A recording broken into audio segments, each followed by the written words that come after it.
ఏంటి సార్?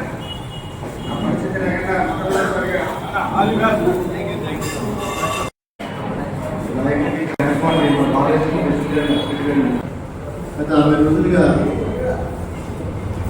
వైఎస్ఆర్ కాంగ్రెస్ ప్రభుత్వం తీసుకొచ్చిన ఏపీ ల్యాండ్ టైటిలింగ్ యాక్ట్ అనే చట్టాన్ని న్యాయవాదులకి, కక్షిదారులకి, సామాన్య ప్రజలకి చాలా ఇబ్బందికరమైన అటువంటి చట్టాన్ని రద్దు చేయమని చేసిందని 60 రోజులుగా ఉద్యమాలు చేసి హైకోర్టు వారి పర్మిషన్ తోటి ఉద్యమాన్ని తాత్కాలికంగా నిలుపుదల చేసి మనం కోర్టు నుంచి వచ్చే ఈ వెలుగులు అమలు కోసం లేక హైకోర్టు నుంచి వచ్చే ఆదేశాలు వీటికి మనం ఎదురు చూస్తూ ఉన్నాం. ఇప్పుడు మనకి ఎన్నికలు సమీపిస్తున్నాయి. ఈ రోజున మన ఉద్యమానికి మద్దతుగా ఈరోజు తాడేపల్లిలో అసెంబ్లీ నియోజకవర్గం ఉమ్మడి తెలుగుదేశం, జనసేన, బీజేపీ అభ్యర్థిగా మన బొత్స శ్రీనివాస్ గారు మన భారతదేశానికి వచ్చేసి ఈ చట్టాన్ని రద్దు కోసం తన మద్దతును తెలియపరచడం చాలా గర్వకారణం. మన భారతదేశంలో న్యాయవాదులు కూడా ఈయన రాక కోసం, అలాగే త్వరలో ఏ ప్రభుత్వం వచ్చినా కానీ ఈ చట్టాన్ని రద్దు చేసే విధంగా న్యాయవాదులందరూ కోరుకుంటున్నారు. దానికి అనుగుణంగా ఎవరైనా సరే అధికారంలో ఉన్నవాళ్ళు కృషి చేస్తారని కోరుకుంటూ వారికి మా న్యాయవాదుల తరఫున మా మద్దతుని తెలియపడతామని చెప్పేసి మేము ప్రజలకి న్యాయవాదిని కూడా మేలు చేస్తారని ఆశిస్తున్నాం. ఇప్పుడు మీ మాతా శ్రీనివాస్ గారు మాట్లాడుతున్నారు. 90 రోజులుగా ఉద్యమం చేస్తున్నారు. ఈ భూ హక్కు చట్టం పేరు ఈ భూ కబ్జా చట్టాన్ని రద్దు చేయాలని రాష్ట్రమంతా కూడా సుమారు 60,000 మంది పేదలు వారి కుటుంబ సభ్యులతోటి సుమారు 6 లక్షల మంది రోడ్డున పడ్డగా ఈ యొక్క ఉద్యమము ప్రస్తుతం కక్షిదారులు సుమారు మన కోర్టులో ఈ సివిల్ లిటిగేషన్ వాళ్ళు చూస్తే సుమారు 15 లక్షల మంది వరకు కూడా ఈ భూ కబ్జా కట్టడానికి బలైపోవడానికి సిద్ధంగా ఉన్నారో కాకుండా రాష్ట్రంలో ఉన్నటువంటి 6 కోట్ల మంది ప్రజానికానికి గొడ్డల పెట్టిగా కారినటువంటి ఈ యొక్క చట్టాన్ని రద్దు చేయాలని గత 60 రోజులుగా చేసినటువంటి 90 రోజులుగా చేసిన ఉద్యమానికి ఎటువంటి స్పందన రాష్ట్ర ప్రభుత్వం తరఫున లేదు. కాబట్టి ఏది ఏమైనట్టు కూడా ఈ చట్టాన్ని రద్దు చేసేందుకు కూడా తగ్గేదే లేదని న్యాయవాదులందరూ కూడా అనేకమైన ఉద్యమాల కార్యక్రమాలు చేస్తున్నారు. ప్రభుత్వానికి ఇంకా టైం ఉంది. మీరు కానీ గుర్తు తెచ్చుకుని ఈ చట్టాన్ని కానీ ఉపసంహరించుకోకపోయినట్లయితే న్యాయవాదులు కూడా రాజకీయంగా తక్కువేం కాదు విషయం. ఏ అభ్యర్థికైనా నామినేషన్ ఫిల్అప్ చేయాలన్నా, వారికి అటెస్టేషన్ చేయాలన్నా న్యాయవాదులు ఉండాలి. ఈ భూ కబ్జా చట్టాల లోపం ఈ కేవలం రెవెన్యూ అధికారులు వాళ్ళ యొక్క ఇష్టానుసారంగా రాజకీయ నాయకులు చెప్పినట్టుగా వాళ్ళు ఆడే పరిస్థితి ఉంది. కాబట్టి ఈ కబ్జా చట్టానికి భూ హక్కులు కల్పించిన చట్టం కాదు, ఇది భూ కబ్జా చట్టం అనేది మాత్రం తప్పనిసరిగా అందరూ తెలుసుకుంటారని ఈ యొక్క చట్టంపై అవగాహన కల్పించడానికి మనమందరం కూడా, మన భారత అసోసియేషన్ అందరూ కూడా, మన స్టేట్ వాళ్ళందరూ కూడా అనుకునేది ఏంటంటే ఎలక్షన్ కమిషన్ ఎలక్షన్ నోటిఫై ఇచ్చేదాకా చేద్దాం అనుకున్నాము. ఎలక్షన్ నోటిఫై ఇచ్చేదాకా మా ఉద్యమము గోడల మధ్యలో ఉంటుంది. ఎలక్షన్ నోటిఫై ఇచ్చిన తర్వాత మేము కూడా ఒక బృందాలుగా ఏర్పడి గ్రామాల్లోకి వెళ్ళి మా క్లయింట్లకు కానీ, కక్షిదారులకు కానీ, లేదా ప్రజానికాలకు కానీ, రైతులకు కానీ ఈ యొక్క విషయాన్ని మేము తెలియజేస్తూ ఈ యొక్క భూ కబ్జా చట్టాన్ని తీసుకొచ్చిన రాష్ట్ర ప్రభుత్వం ఈ వైఎస్ఆర్సీపీ ప్రభుత్వాన్ని కోల్చడానికి న్యాయవాదులు కూడా సిద్ధంగా ఉన్నారని తెలియజేస్తున్నాము.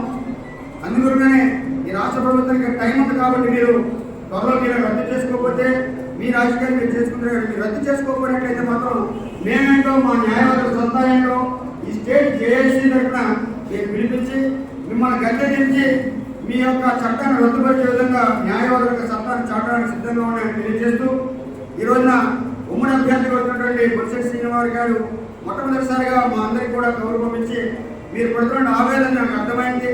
మన మీటింగ్లో కూడా రిపోర్టేషన్ చేయడం జరిగింది. కానీ నేను కూడా మీరు అసెంబ్లీకి పంపించినట్లయితే మీ తరఫున నేను గలాన్ని చెప్పి ఈ యొక్క చట్టాన్ని రద్దుపరచడానికి నేను పూర్తిగా సహకరిస్తానని మనకు ధన్యవాదాలు. నాకన్నా చంద్రబాబు విధంగా వైశ్లేషణ మనసులో కానీ ఏదో డెఫినెట్గా దాదాపు ఒక 40 సంవత్సరాల నుంచి నాకు బాగా పరిచయస్తుడు, నాకు మరి సోదరులైనటువంటి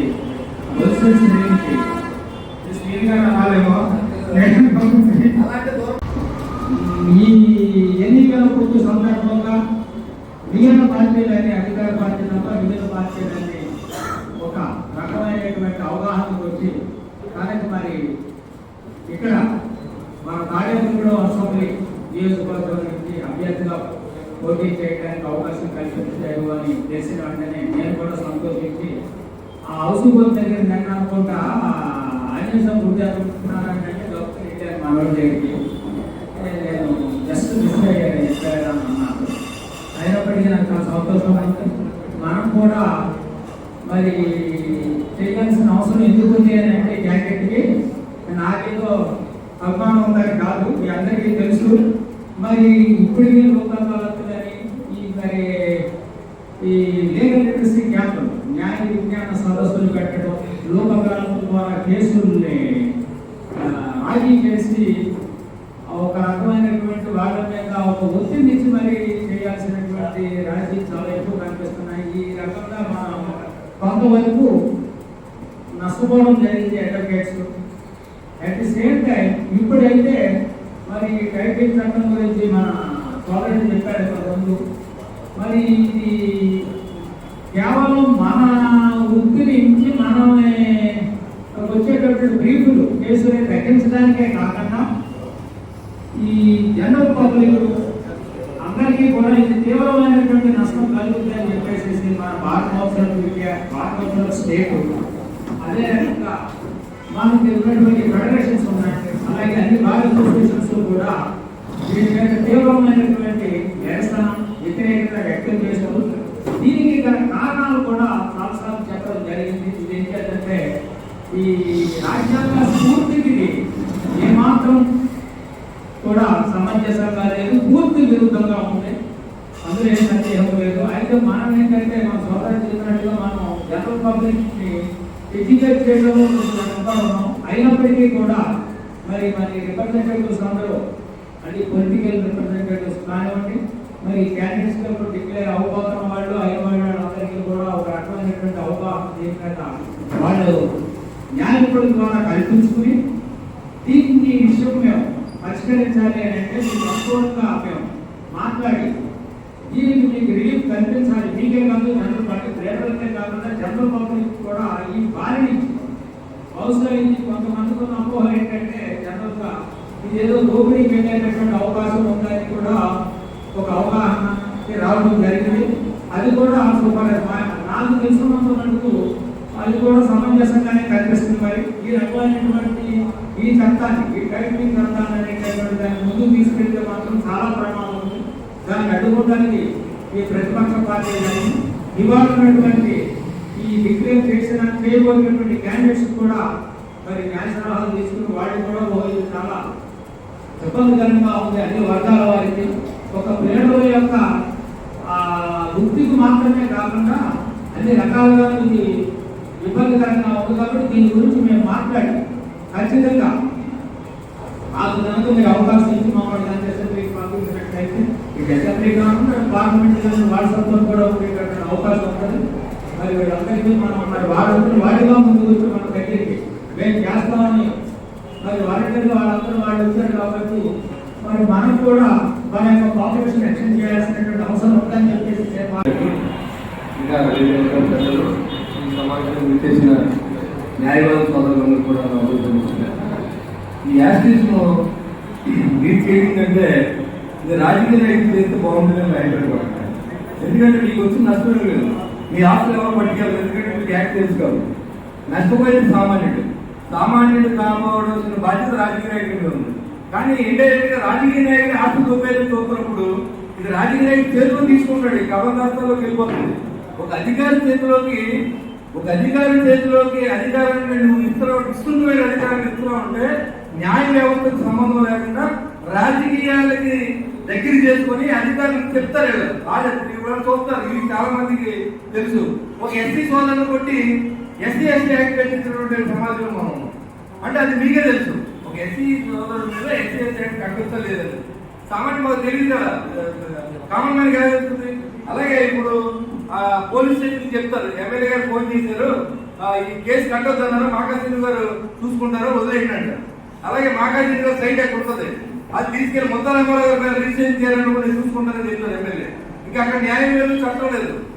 ఇదివరకు ఇలాంటి దుర్మార్గాలు జరగకుండానే బ్రిటిష్ పరిపాలనలో ఈ అధికారాన్ని ఈ రెవెన్యూ సెక్షన్ విడదీయడం జరిగింది. కానీ మహానుభావుడు వచ్చిన తర్వాత ఆయనకి ఏం తెలియదు. ఈ సలహాదారు పరిపాలన సలహాదారు 60 మంది ఉన్నారు ఈ రాష్ట్ర ప్రజల యొక్క డబ్బులు కొట్టేయడానికి. ప్రజలు అర్థం చేసుకోవాలి. ఇవాళ నిజంగా మీరు యాక్టర్ న్యాయవాదులు అనే పేరుకి ఈ ఒక్క ఇష్యూలో చాలా గొప్ప పేరు తీసుకొచ్చింది. న్యాయవాదులు అంటే చాలా మంది ఏంటంటే మట చేసిన వాడికి వాదిస్తారు, జేబులు కొట్టిన వాడికి వాదిస్తారు. న్యాయం ఉందేమో దాంట్లో వాడి దగ్గరికి వచ్చినోడిని మటర్ చేశారని చెప్పడం, నా మీద అభియోగం వచ్చిందని చెప్తాడు. చెప్పినప్పుడు ఖచ్చితంగా ఏం చేస్తాడో నిజమేనేమో అని ఆ న్యాయవాది వాదిస్తాడు, వృత్తది. కానీ ఇలాంటి కేసు తీసుకోవడం చరిత్రలో మీ పేరు సువర్ణాక్షరాలు లిఖింపబడతాయి. ఎందుకంటే ఈ యొక్క ఆస్తులను కాపాడే ఘనత, ఈ చట్టాన్ని కాపాడే ఘనత ఒక న్యాయవాదులు మాత్రమే చెప్తుంది, రాజకీయాలకు సంబంధం.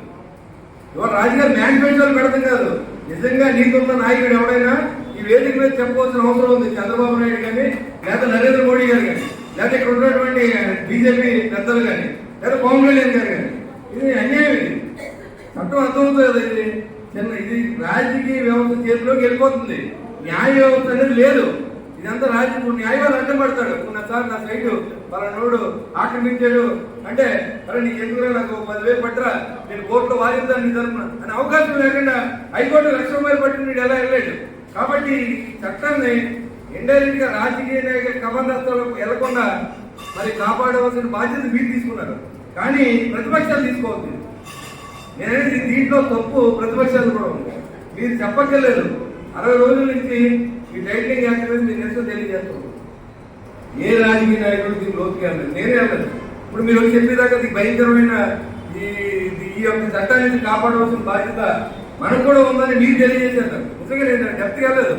ఏదో జరుగుతుందో చాలా చూసుకుంటే నాకు నిలువ అనుకున్నాను. కానీ ఇది ఎంత ప్రమాదం అంటే మా చెల్లి చెప్పింది, ఆవిడ సోదరు చెప్పింది. ఏం చెప్పింది, నేను నాకు జనసేన అంటే ఇష్టం, నేను తిరుగుతూ ఉంటాను, నా పొలం నా ఆస్తిని ఎవరి పేరు ట్రాన్స్ఫర్ ఏం చేస్తాను నాకు తెలియకుండా, వెళ్ళిపోయిన తర్వాత గొప్ప చెప్పాడు వచ్చి ఇచ్చేస్తాడు, అప్పుడు అడుగుతా ఉండదు మాకు.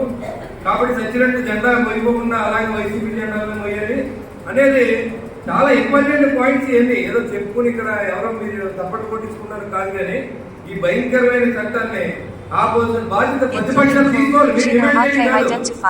నిజంగా తెలీదు, లేదా మన డైరెక్ట్ మీద ఈ విషయం నేను మాట్లాడలేదు. నేను అంత లెఫ్ట్గా వెళ్ళలేదు. ఏంటంటే ఇది న్యాయ సంబంధం విషయం అనుకున్నాను. కానీ న్యాయవాదులు ప్రజల్ని న్యాయం చేసినందుకు మొట్టమొదటిసారిగా చరిత్రలో నిలబడిపోయే విషయాన్ని నిజంగా ఆంధ్ర రాష్ట్ర న్యాయవాదులకు చాలా మంచి పేరు వస్తుంది, ప్రతిపక్షాలకు చాలా చెడ్డ పేరు వస్తుంది. ఇవాళ ఇంటింటికి మధ్యాహ్నం మంచి పరిస్థితుల్లోకి వచ్చినటువంటి ప్రభుత్వాన్ని ఎవరైనా నిలదీస్తున్నాడా? ప్రజలే లంచగొండిగా తయారైనప్పుడు వాళ్ళకి తాయిలని ఇవ్వడం, వాళ్ళు చెప్పిన దానికి ఓట్లు వేయడం, ఇలాంటి వ్యవస్థలో మనం ఉన్నాం. కాబట్టి ఇది ఖచ్చితంగా ప్రతిపక్షాలు దీన్ని కాపాడుకోవాల్సిన బాధ్యత ప్రతిపక్షాల మీద ఉంది. దీనికి ఎవరో మీరు బతిమాలని అవసరం లేదు. ఇది పెట్టకపోతే ఈ న్యాయ వ్యవస్థను న్యాయవాదులు కాపాడుతున్నారు. దీన్ని కనుక ప్రతిపక్షాలు పెట్టకపోతే వాళ్ళు కూడా ఇదే దురుద్దేశంతో దీన్ని సపోర్ట్ చేస్తారని నేను అభియోగం చేస్తాను. ప్రతిపక్షాల్లో నేను ఉన్నాను కాబట్టి బాధ్యత ఇది, మీరు అడగక్కర్లేదు. నేను మా సీనియర్ చెప్పినట్టు పవన్ కళ్యాణ్కి అంత ముఖ్యంగా అలా అయితే అది ఆఖరిని ఎందుకు ఎలా చేస్తారు? బీజేపీ పెద్దపోతే మీరు అంతా అది తలుచుకుంటే అది ఎప్పుడో చాక్లెట్ లాక్కి వెళ్ళిపోతుంది. కానీ అది అలా చేయలేదు. యాక్చువల్గా ఈ సీటు మీద 4 సంవత్సరాల నుంచి నేను ప్రజల్లో కష్టపడి తిరుగుతాను, ప్రజలు కష్టాల్లో ఉన్నాం. కాబట్టి ఆ సీటు నాకు కేటాయించడం జరిగింది తప్ప నేను ఎవరి సైకిల్ లాక్కోలేదు, నేను ఎవరికి అడ్డం కూడా పడలేదు. ఏంటంటే నేను ప్రజల్లో పోరాటం చేశాను కాబట్టి 4 సంవత్సరాలు ఇది నాకు వచ్చింది. మీరు అందరూ ఆశీర్వదించమని కోరుతున్నా. ఇది ప్రతిపక్షాలు మెయిన్ సర్టిఫికేట్గా తీసుకోవాలని నేను కూడా డిమాండ్ చేస్తాను.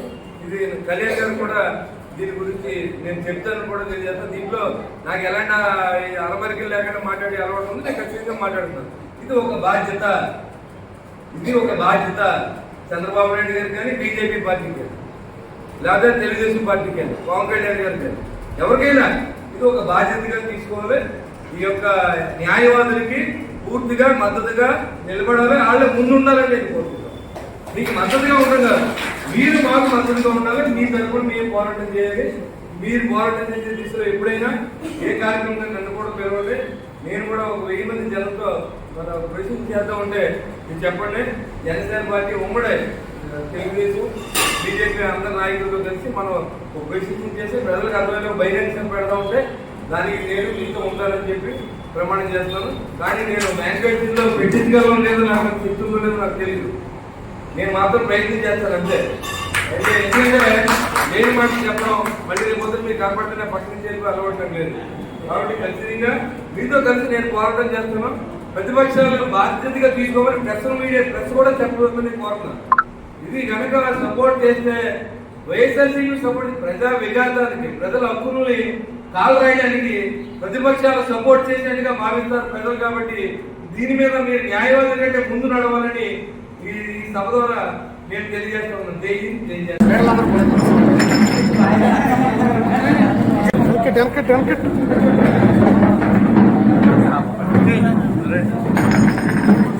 దూరంగా అనుకుంటున్నాను.